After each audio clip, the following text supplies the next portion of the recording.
नीमच में भाजपा ने मनाया संविधान हत्या दिवस। आपातकाल के काले अध्याय के पीड़ितों का किया सम्मान। भारतीय जनता पार्टी भाजपा ने आज नीमच शहर के लाइन 10 में संविधान हत्या दिवस के रूप में कार्यक्रम का आयोजन किया। यह कार्यक्रम 25 जून 1975 को तत्कालीन कांग्रेस सरकार द्वारा लगाए गए आपातकाल के काले अध्याय के विरोध में था।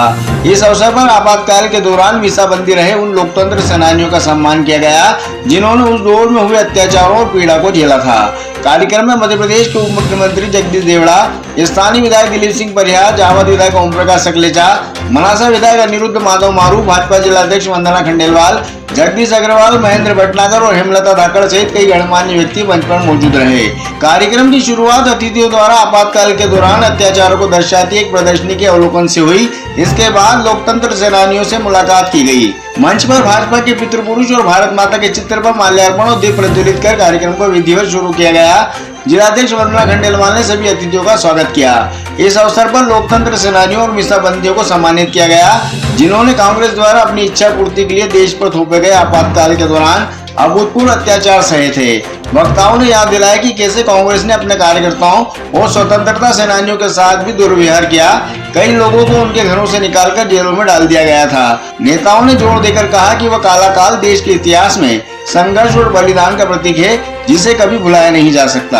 आज पूरे देश में ये इस प्रकार के कार्यक्रम जो 50 वर्ष जो पूरे हुए हैं आपातकाल को, उसी कड़ी में आज यहाँ पर भी नीमच जिले का भी आज आयोजन यहाँ पे कार्यक्रम हुआ है।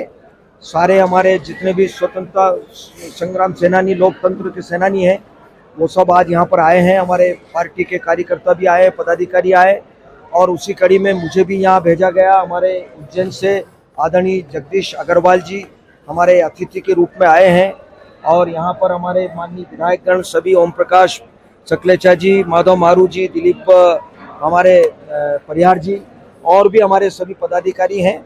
लेकिन लोकतांत्रिक व्यवस्था पर अगर सबसे बड़ा अगर कोई हमला था तो वो आपातकाल का था।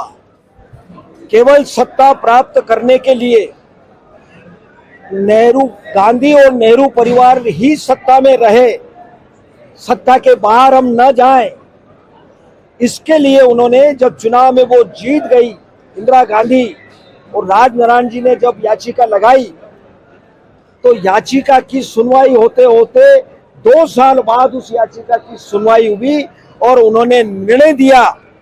ईमानदार जस्टिस खन्ना जी, जगमोहन सिन्हा जी ने निर्णय दिया कि श्रीमती इंदिरा गांधी का चुनाव अवैध घोषित किया जाता है और उनको 6 वर्ष के लिए चुनाव न लड़ने की भी उसमें निर्णय में आदेश दिया गया।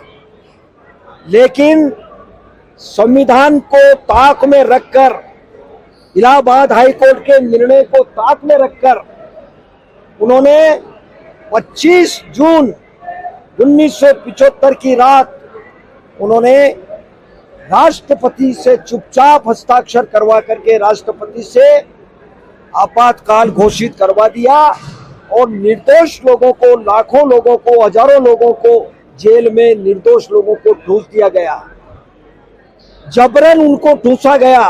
विभिन्न धाराओं में कोई किसी को बिजली की चोरी के मामले में, किसी को रेल की पटरी उखाड़ने के मामले में, किसी को किसी मामले में, अनेक मामलों में उन्होंने जेल में ठूस दिया, यातनाएं दी। ये काम इंदिरा गांधी ने किया। ये कांग्रेस का चरित्र है और आज भी कांग्रेस का वही चरित्र है।